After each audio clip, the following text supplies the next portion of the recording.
Bonjour, en introduction, je voudrais d'abord remercier le Hub Forum, Vincent Ducret et Emmanuel Vivier. C'est la première année qu'Offre Média est partenaire de l'événement et il nous confie une table ronde extraordinaire, donc merci beaucoup. On va parler d'intégration. Alors je ne sais pas si on est vraiment dans les clous de la définition réelle de la communication intégrée. Tout ce que je sais, c'est qu'on va parler de pas mal on va dire de synthèse de médias et surtout d'entertainment. Et il y a un point commun à ce que vous allez entendre, c'est la musique et les artistes, et pas seulement chez Cathy Guetta. Donc on a donc deux parties, une partie avec Clear Channel, donc Emmanuel Potier, pardon, qui est directeur de la stratégie nouveaux médias de Clear Channel France, le trou de mémoire, pardon. Et donc pour la My Love Affair, Cathy Guetta et Raphaël Aflalo, donc, qui ont cofondé cette société il y a à peu près 2 ans, c'est ça. On va commencer sans perdre plus de temps avec Emmanuel. Donc a priori, on se dit entertainment, affichage, qu'est-ce qu'il y a de commun? On va le voir. On va surtout parler d'affichage digital. Avant de commencer, juste qu'on donne les forces en présence dans le digital et l'affichage. En France, il y a 3 acteurs. Il y a JC2Co, il y a Publicis avec les gares et les métros, et il y a Clear Channel. Comment ça se passe dans le paysage, à peu près? Dans le paysage, on va dire que l'année 2012 a été une année assez innovante, en tout cas pour l'affichage. L'affichage, le plus vieux média du monde.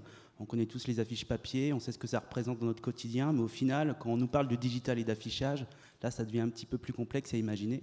Et en fait, c'est un gros investissement que Clear Channel a effectué, mais pas seulement. Les acteurs y vont dans le digital pour que justement, on puisse avoir une nouvelle manière de communiquer au service de l'idée créative. Et nous, l'univers qu'on a choisi chez Clear Channel, c'est l'univers des malls, donc des grands centres commerciaux premium en France. Et donc, on a une petite vidéo qui va peut-être vous la présenter. Alors, juste avant la vidéo, est-ce qu'on peut dire un peu le nombre de faces Alors aujourd'hui, le nombre de faces, on est à environ 800 faces numériques donc déployées dans les centres commerciaux chez Clear Channel d'ici la fin 2012. Chez mes concurrents, on est aujourd'hui à... Alors, peut-être que les chiffres, les miens ne seront pas bons, ils seraient mieux placés pour parler que moi, mais je pense qu'au niveau des aéroports, on est aux environs de 400 faces. Et gare et métro, on doit cumuler aux alentours de 800. Et un chiffre d'affaires estimé à combien pour Clear Channel? L'année n'étant pas finie, ça va être compliqué de vous le dire. Ce que je peux vous dire, c'est que la fin d'année va très très bien finir et on va se situer dans une fourchette entre 7 et 15 millions. Ce qui est à quelle part du chiffre d'affaires global de la société? Aujourd'hui, sur 6 mois d'exploitation, ça va représenter 5 à 6%. Très bien. La vidéo peut partir alors. Ouais.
Emmanuel, tu as deux cas à nous présenter.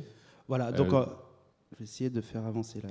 C'est le bouton vert. Voilà. Juste rapidement, donc 4 piliers pour nous dans notre manière de travailler qui sont importants.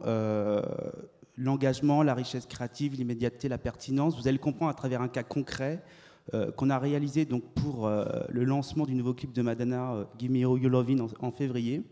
Donc Live Nation, qui s'occupe de la production donc, de Madonna, nous a contactés avec une problématique, on va dire, mondiale, qui était comment créer le buzz et comment être certain que le single de Madonna soit le plus téléchargé sur iTunes. Et donc on a été sollicité, on a eu une semaine pour le faire. On a une petite vidéo qui va vous le présenter. Je voulais juste revenir sur une chose, c'est que depuis le départ, ce qu'on s'est dit quand on a lancé le digital, on parlait d'équipe pluridisciplinaire, c'est qu'on ne pouvait pas travailler si on ne changeait pas notre culture et notre organisation en interne. C'est des termes qui ont été évoqués tout à l'heure. Et des cas comme Madonna, comme vous allez le voir tout à l'heure, ça a été possible parce que dans notre équipe aujourd'hui, on a des gens qui viennent de la télé, qui viennent du web, des créatifs qui viennent d'agences de publicité, et que c'est ce mélange un petit peu de toutes ces cultures qui fait qu'on peut approcher le digital différemment, et du moins dans l'affichage. Donc plus qu'une techno, au final, c'est une vraie culture selon nous. Et on a donc une petite vidéo qui va suivre et qui vous le présente.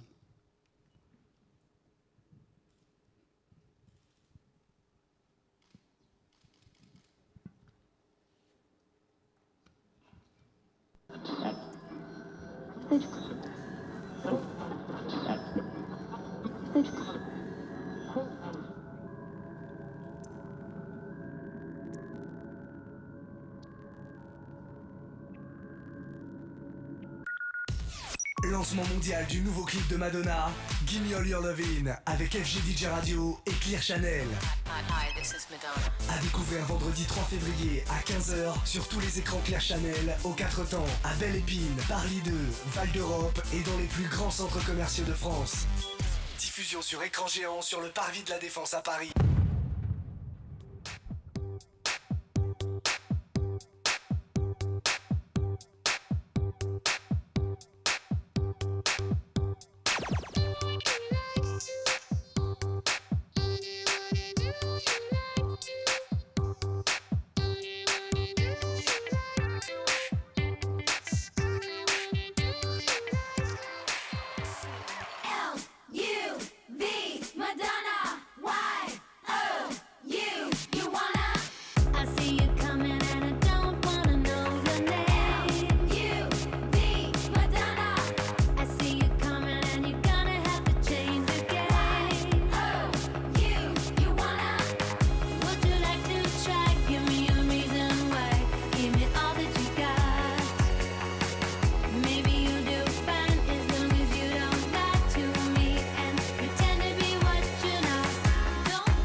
Rarement la sortie d'un titre aura été aussi attendue. Les fans de Madonna ont même affronté les températures polaires pour découvrir sa dernière chanson sur écran géant. L'espace de quelques minutes, le parvis de la Défense s'est transformé en dance floor.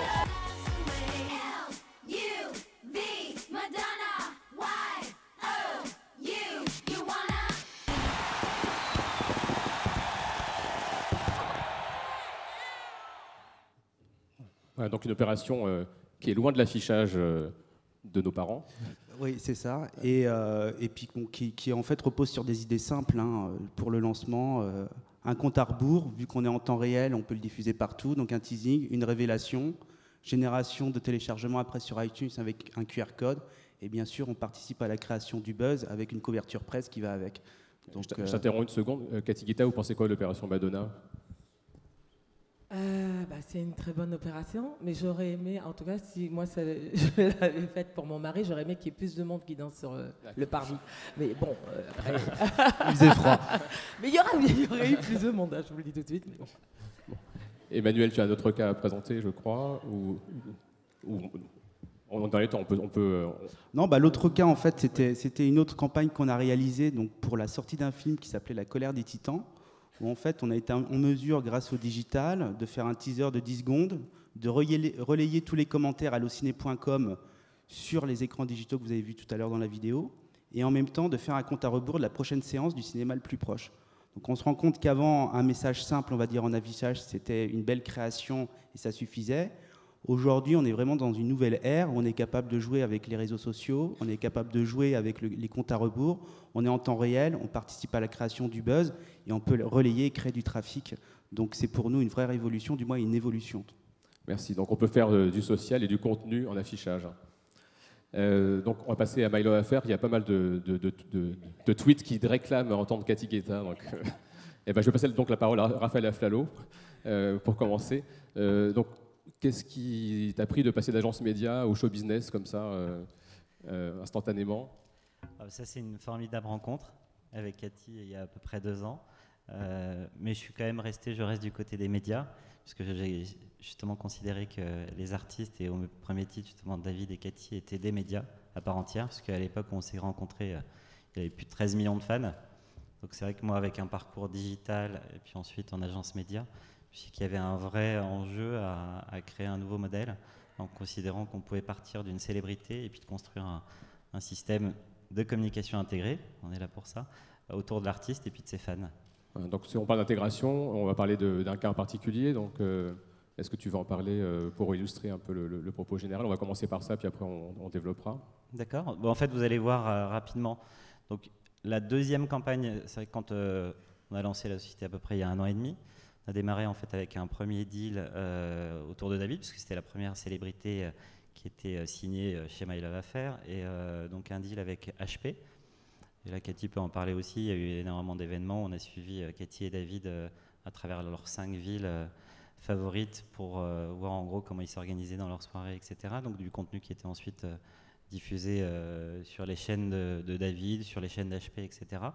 Une fameuse technoparade en plein Paris, donc offerte par HP. L'idée, c'est justement de demander aux marques d'apporter de l'entertainment à leurs consommateurs, et donc de pouvoir proposer un concert gratuit justement devant des centaines de milliers de personnes, alors que normalement ils doivent payer pour aller voir des artistes. Donc là, c'était au profit justement de la marque. Et puis on a travaillé sur d'autres opérations, typiquement avec Lenny Kravitz et Sushi Shop. On a réalisé un concert en live stream d'Iggy Pop pour Cronenbourg. Et puis là, la très très belle campagne de l'année, ça a été quand même le deal avec Renault pour le lancement de la Renault et de la Twizy. Et puis là, vous allez voir justement une petite vidéo de synthèse qui démarre avec un placement de produit, parce qu'en fait, l'histoire a démarré sur un petit placement de produit. Et puis derrière, c'est déployé sur un dispositif en fait, global avec des événements, du web et surtout un clip. Donc là, on va regarder la vidéo et puis ensuite, on laissera la parole à Cathy.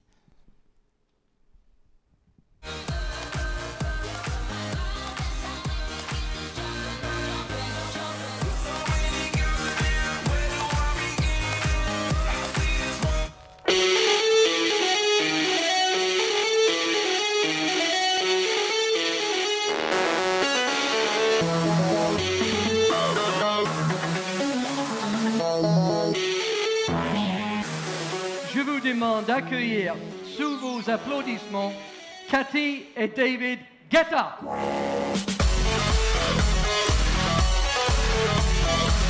Je pense que de pouvoir t'embrasser en public, c'est peut-être le plus beau jour de ma vie. Voilà, là, j'attends Cathy et David, hein. Mais ça va bouger quand ça va bouger quand ils arrivent. Hein.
Voilà une rapide ça a synthèse. bien bougé, non? Cathy, un commentaire sur l'opération.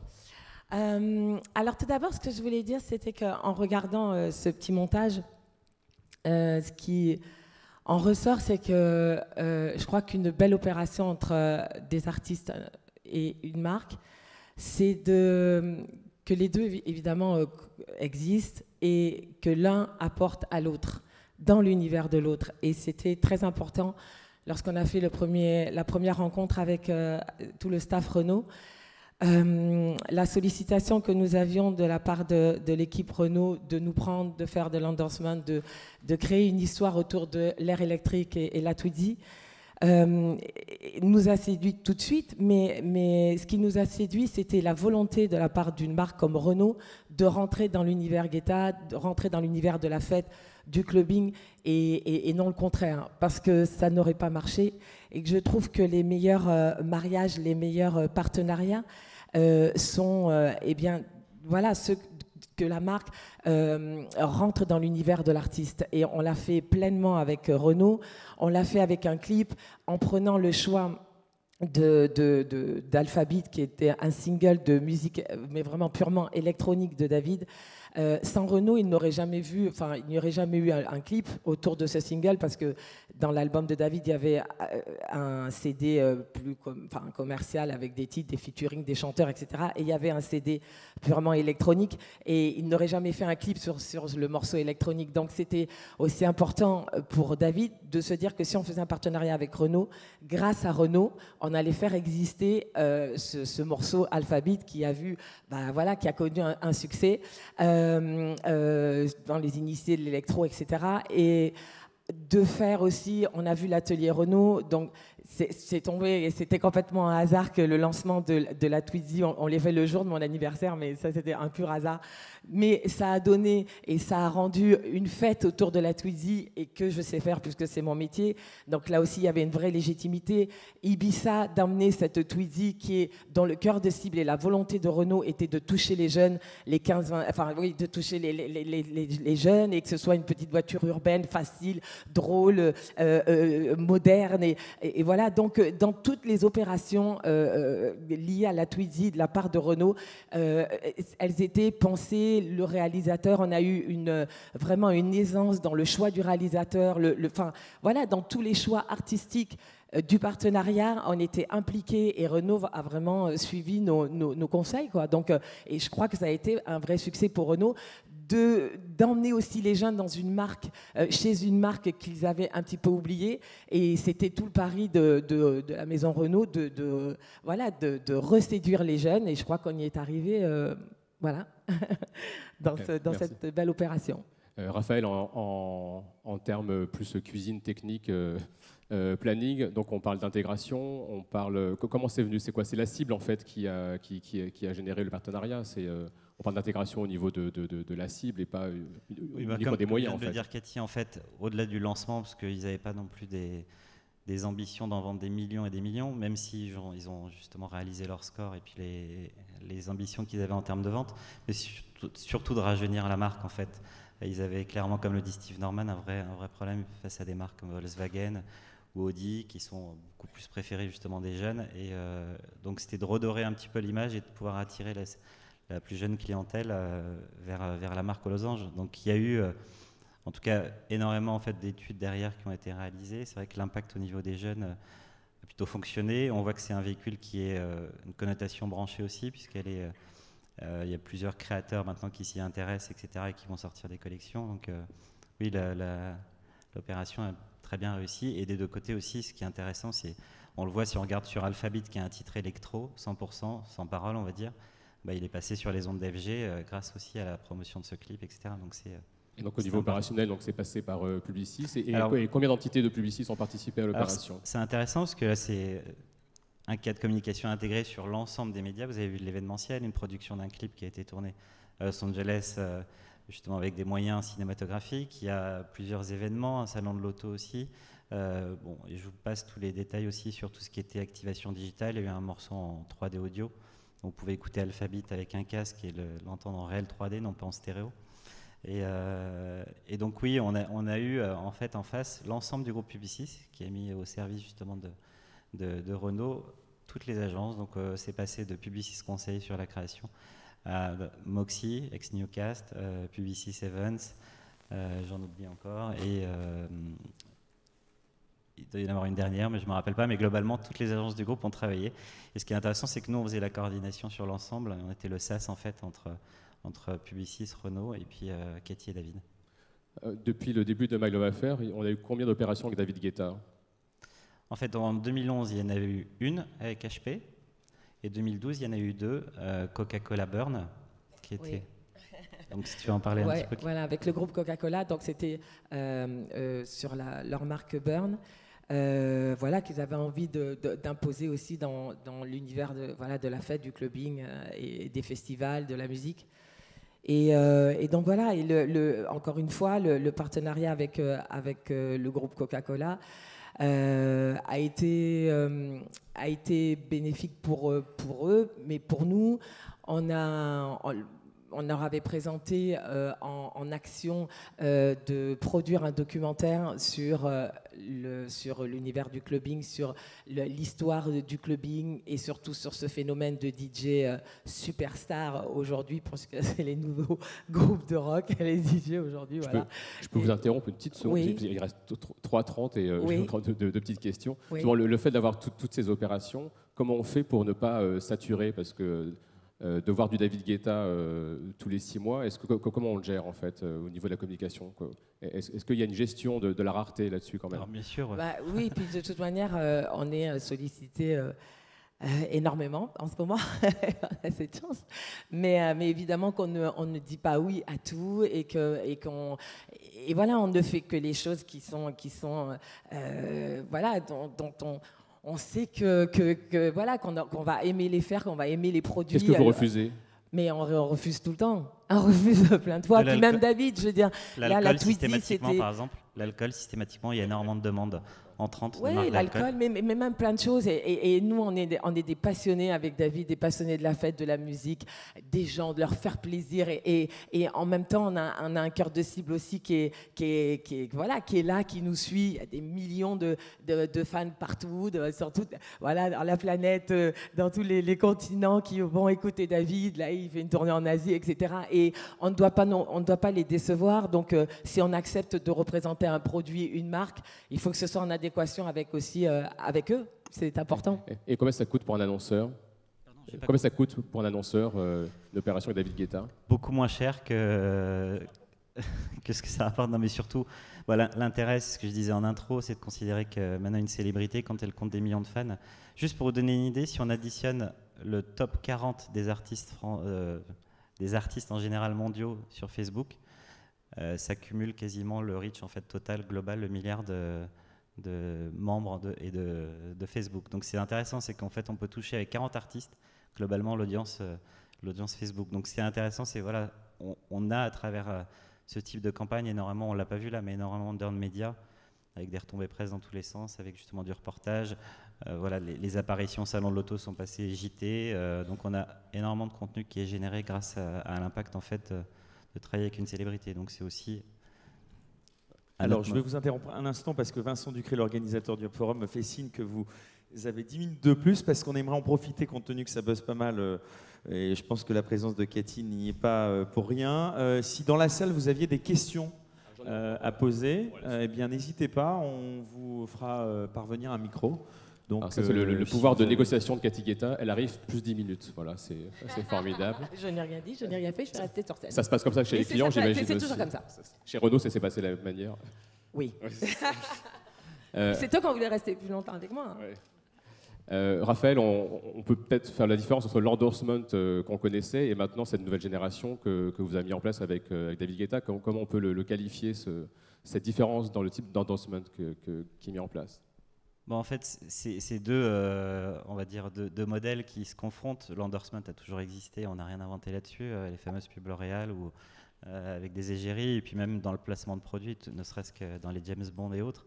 Mais ça, maintenant, c'est le fait que les célébrités soient par millions ultra présentes sur la toile et les réseaux sociaux, à travers justement des Facebook ou des Twitter. Tout le contenu musical, c'est le premier contenu musical consommé sur YouTube est de la musique, donc devant les jeux vidéo. Donc c'est le fait de cumuler et puis la tendance nouvelle du brand content et du digital fait que voilà, c'est un mix entre c'est de l'endorsement mais en créant justement du contenu.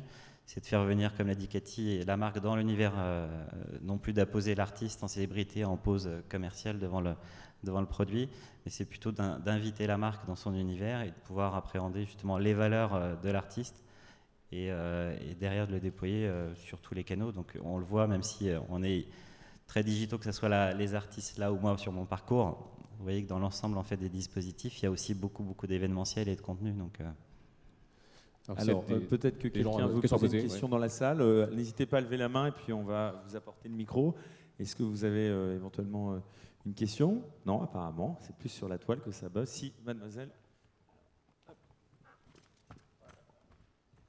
Si vous pouvez vous présenter en même temps. Oui, bonjour. Marilyn Lacaze, responsable digitale du parc Astérix. Je profite de vous avoir ici pour justement échanger un peu plus. Pourriez-vous nous en dire un peu plus sur des projets que vous avez réalisés ou que vous allez réaliser? Et justement, qu'est-ce qui vous motive dans le choix des partenaires que vous pouvez choisir en tant que marque? Bon, voilà. Okay. Eh bien, ce sont les paris et les challenges aussi qui nous... voilà, Lorsqu'une marque comme Vueling, qui est une compagnie d'aviation, ouais, c'est le low cost espagnol en fait. Oui, voilà, une marque comme Vueling, qui est une compagnie d'aviation, et qui vient nous voir et qui nous propose pour lancer leur compagnie en France sur des trajets Paris-Ibiza ou même en Europe, et qu'on brainstorm avec eux. La finalité de l'échange avec eux a été de faire que David mixe dans l'avion, que je design un avion qui pendant 4 mois transporte des gens qui vont faire la fête à Ibiza. Bon voilà, là je dis oui. Je ne peux pas dire. Voilà, ce sont des choses. Moi, j'ai envie que les gens, justement, sortent un peu de la communication classique, de l'affichage, des prints, de la télé, tout ça. C'est génial, puisqu'on voit que c'est toujours là, c'est important. Mais je crois que, pour ma petite expérience, voilà, Burn, on n'a pas fait la photo avec David posant avec la canette. Tout le monde s'en fout, quoi. On a produit un documentaire, on a réalisé des avant-premières pour les jeunes dans le monde, gratuites. Pour découvrir l'histoire de cette musique, la house music, la techno, voilà, la musique électronique, la dance music. Les gens apprenaient, voilà, c'était éducatif, et ça, ce sont des choses qui nous intéressent. Plutôt que de poser, Renault c'est pareil, on n'a pas posé devant la voiture, on a fait des opérations à Ibiza, on a fait un clip c'est complètement irréel de penser que Renault a accepté de faire un clip sur le toit d'un immeuble avec 300 clubbers qui viennent à Los Angeles, voilà. Ce sont des choses comme ça, quoi. Et si les gens ne viennent pas dans notre histoire, nous on va pas dans la leur, c'est pas grave, voilà. Une autre question, oui. Bonjour. Bonjour. Je voulais savoir si My Love Affair avait vocation à intégrer d'autres artistes, d'autres talents. Oui, mais alors ça, c'est une très bonne question, parce que on parle toujours de David Guetta, Cathy Guetta, mais My Love Affair, c'est un peu notre agence, mais on n'a pas l'exclusivité. Non, bien sûr, on a fait d'autres opérations. Raphaël, tu peux peut-être les citer. Oui, ce que j'ai dit justement, on a démarré ensuite avec une opération avec Lenny Kravitz. Donc là, en 2 mots, Sushi Shop ouvrait une boutique à New York, et ils ont cherché à créer du buzz, et on a fait designer une box, la New York City Box, par Lenny Kravitz. Et ce qui est intéressant, c'est toujours ce que disait Cathy aussi, c'est que ça a apporté aussi à Lenny Kravitz. On cherche à chaque fois, de toute façon notre claim c'est Brands and Artists for Fun Entertainment. Ouais, c'est de faire du sur-mesure et d'écouter l'artiste et ses valeurs et où il a envie d'aller, quoi. Et l'intérêt de Kravitz, puisqu'en fait peut-être peu de monde le savent, qu'il a une boîte qui s'appelle Kravitz Design, qui est surtout, on va dire, son centre de gravité est plutôt sur New York, les US, et il fait des collaborations avec Swarovski, design des hôtels, etc. Et là, l'intérêt aussi pour Kravitz, c'est de montrer aussi qu'il avait un talent d'artiste, en dehors de musical, et de designer. Donc on avait juste indiqué sous la box « by Lenny Kravitz for Kravitz Design ». Donc c'est l'intérêt, c'était la condition pour que Kravitz mette en avant aussi son activité.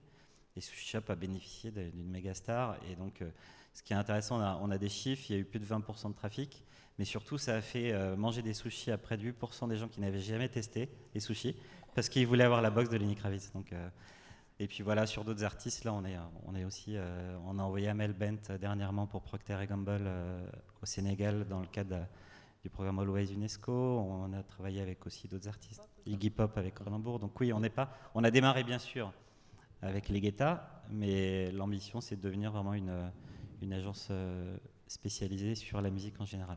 Une dernière question pour conclure, on doit rendre le plateau. Oui, je veux bien faire un dance floor au parc Astérix. D'accord, voilà, c'est bon. Ça passe. Très bien, ce sera le mot de la fin. Cathy Guetta qui annonce qu'elle est prête à faire le dance floor. Cathy, entre le monde de la nuit et le monde de la pub, c'est quoi le plus bizarre ? Entre le monde de la nuit et le monde de la pub que vous découvrez, oui. C'est quoi le plus... Je découvre, oui. Alors, là, aujourd'hui, ça me fait vraiment tout drôle d'être devant vous. Donc, mais voilà. C'est un peu tôt. C'était cool, c'était sympa. Cool. C'est un peu tôt pour moi. C'est un peu tôt, d'accord. Oui, Ok. Oui. Bon, en attendant... merci beaucoup, on va laisser la place.